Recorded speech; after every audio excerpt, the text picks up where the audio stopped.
Bets on the Mayo Media Network. This one is for Tuesday, March 15th. My name is Cecil Peters, and I'm going to walk you through the NHL games on tap for tonight. Really light night yesterday with only one game. The Arizona Coyotes against the Ottawa Senators. I am recording this before that game, so I'm not sure what happened there. Two teams that were kind of lower in the standings, but honestly, offensively, it profiled to be a pretty good game. So hopefully, ended up being a nice offensive game to entertain us for the evening. And now we got a big slate on the ice, so we will get right into the games. We're going to start out in Toronto. A couple big storylines in this game. We have the Dallas Stars. As I'm recording this at plus 140, the Toronto Maple Leafs opened at minus 160 over at DraftKings Sportsbook. I was honestly surprised to even get a line. As I'm recording this, I don't know yet if Austin Matthews is going to be suspended or not. I know he does have a hearing with the NHL today for his cross-check to the head of Rasmus Dahlin of the Buffalo Sabres. Not really allowed to do that. However, Austin Matthews, superstar in the league, clean record. I wouldn't be shocked if he ends up just getting a substantial maximum fine allowed under the CBA rather than a suspension, but who knows?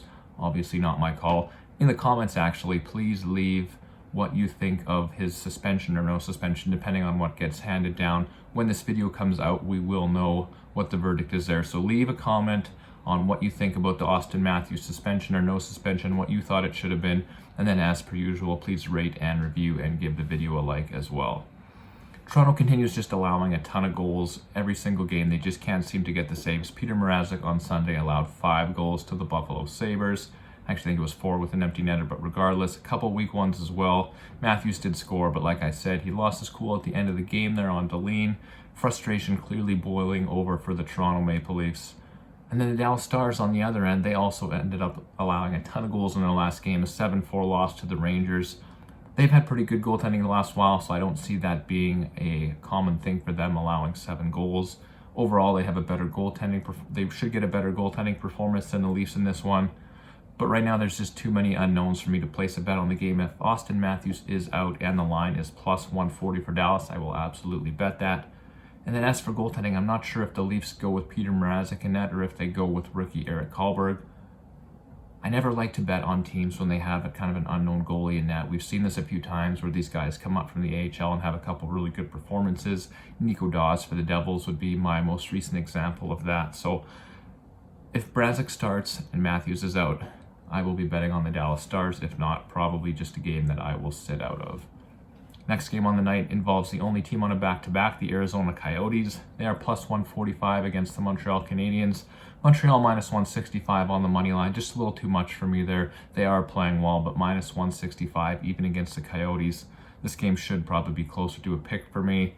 Coyotes, like I said, only team on a back-to-back. I don't have the stats from their last game, but in the 5 games before that, a combined 24 points for Clayton Keller and Nick Schmaltz. Those guys are red hot right now. Easily the best stretch of the season for the Coyotes, who seem to just be enjoying actually winning some hockey games. Montreal replies with Cole Caulfield and Nick Suzuki. Those guys are also red hot. Caulfield ended up scoring an overtime winner against Philadelphia on Sunday to get them snapped out of their mini 2-game losing streak. Montreal's just looked like a much better team with Martin St. Louis behind the bench. So these are two teams. 2 months ago, this would have been one of the worst games possible on the slate. It would be horrible to watch. No playoff implications, but there are at least a few storylines, and this should be a pretty exciting game. However, I can't touch the Montreal Canadiens at minus 165, and not knowing how the Arizona Coyotes played the night before, not seeing that game, I'm not yet ready to make a bet on them at plus 145 either. Next game of the night is in New York. The Anaheim Mighty, or not the Anaheim Mighty Ducks. They were kind of mighty to start the season. They've really fallen off.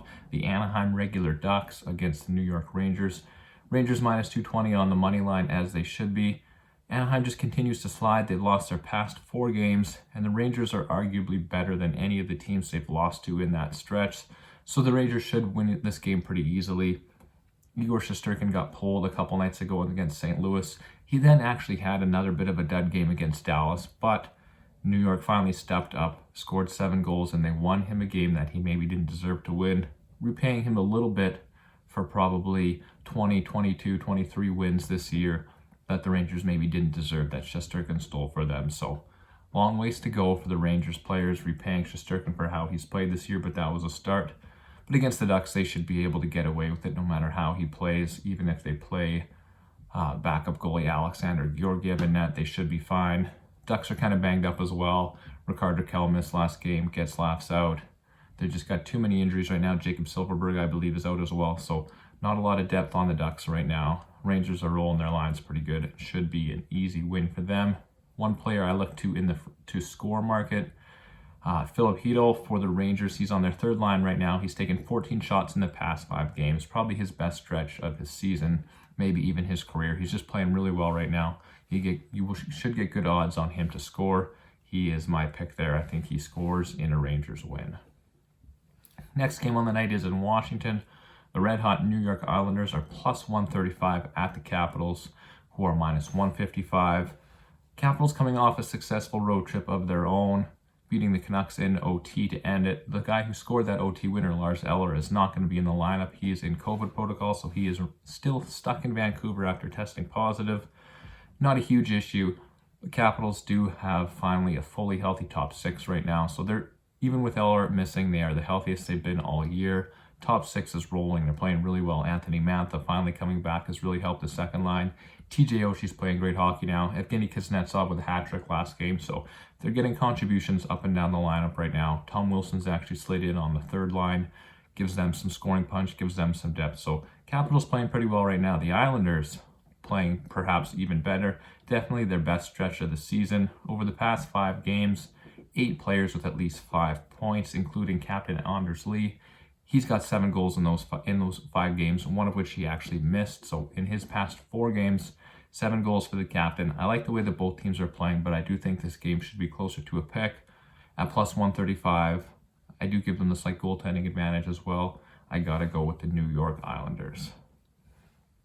Next game on the night actually is a pick'em right now, and I do think there is a team that should be favored. So this is another one we'll have a bet in. The Pittsburgh Penguins at the Nashville Predators. Nashville had a huge win over Minnesota last game, pulling them even with the Wild with 72 points on the season in the race to get into third in that division, instead of having to enter the playoffs as a wild card, or worse, even just miss the playoffs altogether. Pittsburgh's going to be a much different opponent. The Penguins are a top 5 defensive team in the league, and they also just get better goaltending than the Minnesota Wild. The past 2 Nashville games have both been very high-scoring games, a loss to the Blues and then the win over the Wild. This likely is going to be the opposite. Pittsburgh doesn't allow a ton of chances. They will let you get some shots on net. In the win over Carolina on Sunday, they did give up a few shots, but not too many good chances. So even when they do give up good chances, Tristan Jarry has been playing pretty well in net. So better goaltending than the Wild, better defensive play. It's going to be a lot harder for Nashville to score. Going to be a good battle between top lines in this one. Nashville's first line, in particular, Philip Forsberg and Matthew Duchene, has been playing really well. 11 points for those guys, 11 points each in their past 5 games. Roman Josi on the back end, coming off of a 4-point night. So the offense has been there for the stars of the Nashville Predators, but they're likely going to have to match up against the tough Pittsburgh first line, Sidney Crosby, Brian Rust, Jake Gunsel. Those guys are even better than the top line on Nashville, although not quite as hot. I do think that line will outplay them. The amount of goals and chances the Predators have given up the last few games is a little concerning. So I think that Pittsburgh top line, great DFS option. They're just going to score. They're going to get a ton of chances on net. So if you can get Jake Gunsel or Brian Rust to score at reasonable odds, I would do so. And then also the Pittsburgh Penguins to win this game, especially if they remain minus 110.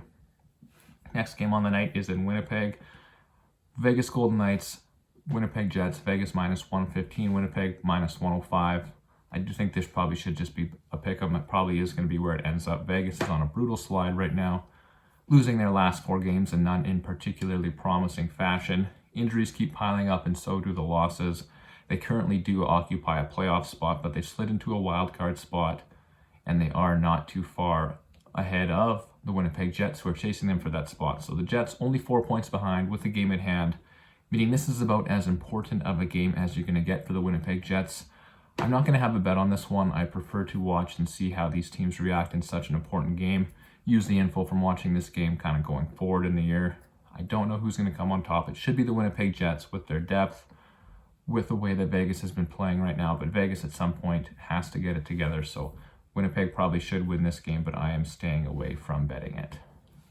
Next game on the night is in Chicago. We got the Boston Bruins, a rematch from a game a couple of nights ago when Boston ended up winning on a last-second goal by David Pastrnak.